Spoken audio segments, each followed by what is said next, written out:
Hello everyone, कैसे हैं आप सब। मैं कोमल। चलो फिर से आ गई हूँ एक छोटी सी टॉपिक पे बात करने। चलो आज बात करते हैं अंडरस्टैंडिंग पे, समझने पे। और इसकी शुरुआत करते हैं अपने आप से। यस,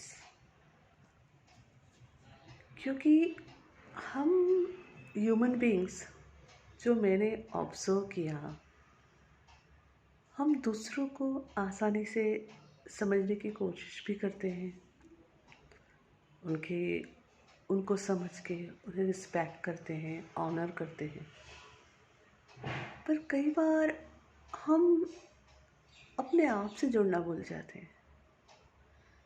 कई बार खुद के अंदर झांकना भूल जाते हैं कि आखिर हम खुद को समझ पा रहे हैं, हमारे अंदर क्या चल रहा है, आखिर हम चाहते क्या हैं। That is very very important. बाहर से रिश्ता जो है हमारा लोगों के साथ, that is important, very important. पर उससे पहले इम्पॉर्टेंट है हमारा रिश्ता हमारे खुद के साथ।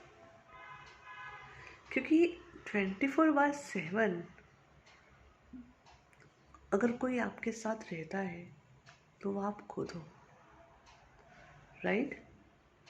नोटिस करके देखो कि कोई भी दूसरा पर्सन 24/7 आपके साथ रहता है। अगर कोई रहता है तो वो आप खुद हो। तो सबसे पहले अपने अंदर जुड़ना और ऑनर करना। हाँ ठीक है, मेरे अंदर ये ख्वाहिशें हैं, मेरे अंदर ये डिज़ायर्स है, मेरे ये प्रॉस्पेक्टिव है, मेरे अंदर ये फीलिंग्स हैं। उसे समझना, उसको ऑनर करना, अपने प्रॉस्पेक्टिव को देखना बहुत ज़रूरी होता है। क्योंकि हर चीज़ शुरू हमसे ही होती है ना। जब तक हम खुद ही खुद के प्रॉस्पेक्टिव को ऑनर नहीं करेंगे, अप्रिशिएट नहीं करेंगे, तो कैसे सोच सकते हैं कि कोई दूसरा करेगा। राइट?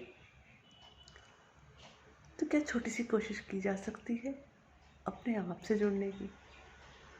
क्योंकि आप पूरी दुनिया से झूठ बोल सकते हो, कि अपने आप से बोल सकते हो। अगर आपके अंदर किसी भी तरह की कोई फीलिंग्स है खुद के लिए, दूसरे के लिए, आप पूरी दुनिया से छुपा सकते हो कि हाँ, nothing is there, nothing at all, कि अपने आप से छुपा सकते हो। कोशिश करके देखना छुपाने की, फिर देखो क्या होता है। जब आप अपने आप से झूठ बोलने की कोशिश करते हैं ना, देखो क्या होता है। सबसे पहले तो चेन उड़ जाएगा। कहीं ना कहीं कुछ चीज़ बॉदर करती रहेगी। वो कहते हैं ना, कुकर में अगर आप कुछ चढ़ाते हो, प्रेशर क्रिएट होने लगता है। फिर एक दिन सीटी बज जाती है। तो बस वैसा ही है। तो सीटी बजने के बाद खुद को देखना, समझना और सराहना, उससे बेहतर ये नहीं होगा कि जब कुकर रख रहे हैं तभी समझ ले अंदर क्या पक रहा है। It is much better, right? तो खुद से जुड़ना बहुत ज़रूरी, कुछ समय के लिए ही सही। पूरे दुनिया के रूल्स, रेगुलेशंस, प्रॉस्पेक्टिव को साइड में रख के खुद से जुड़ना बहुत ज़रूरी है। जो सबसे सुंदर रिश्ता हमारा बनता है, वो सबसे पहले हमारे साथ ही बनता है। फिर भले ही उसमें दूसरे शामिल हो, पर सबसे पहले शुरुआत खुद से ही होती है। आई होप ये इन्फॉर्मेशन आपके काम आएगी। Hari Om. Thank you for listening me.